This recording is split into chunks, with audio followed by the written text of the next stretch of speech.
Jobs Tonight continues, now exporting America.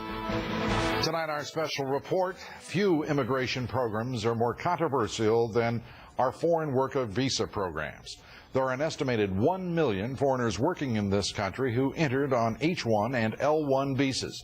Many of them have high technology jobs once held by higher paid Americans who are now unemployed. And they are very angry. And they're not acting like victims. They're fighting back. Bill Tucker reports. You know, he's giving away my job to some H-1B visa holder. America's high-tech workers are not going quietly onto the unemployment lines.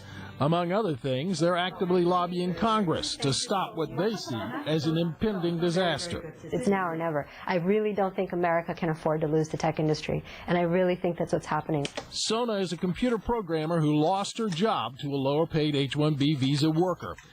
These are historically the top 5 companies using H-1B visa employees. They're all tech companies, but these visa programs are not just a threat to high-tech workers.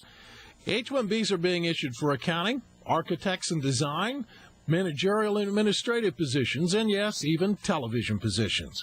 Sources within CNN admit that a little less than 2% of its workforce are H-1B visa workers.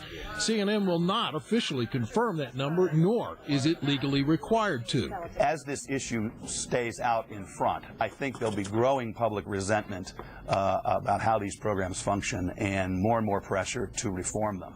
And pressure is being applied. Representative Rosa DeLauro has introduced legislation to reform the L-1 visa program, which allows companies to transfer employees within a company from overseas and to limit, for the first time, the number issued. These are high-level jobs, which people have a degree for. We cannot use the L-1 visa program as a backdoor to displacing American workers, to paying people lower wages. The sense of urgency couldn't be stronger in the eyes of those who've lost their jobs, particularly for Natasha Humphreys, who was fired by her employer Palm after she trained the employees that replaced her. It's a race to the bottom. They're looking for the cheapest dollar, for the best price, for the most talent that they can find.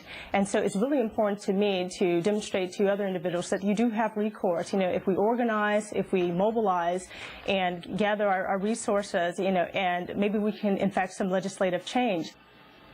H-1B visas were created back in 1990. They were meant to allow companies to bring in foreign labor to ease labor shortages. They last 5 years. They can be renewed. And Lou, no one is certain how many workers in the United States of America are actually working on an H-1B visa program. It's remarkable because we have talked here, I think as our audience knows, to the Department of Labor. We've talked with the Homeland Security Department. We know recently the number issued. No one knows how many of those over that better than a decade have expired, how many of those people remain in this country. It's extraordinary. Bill Tucker, thank you.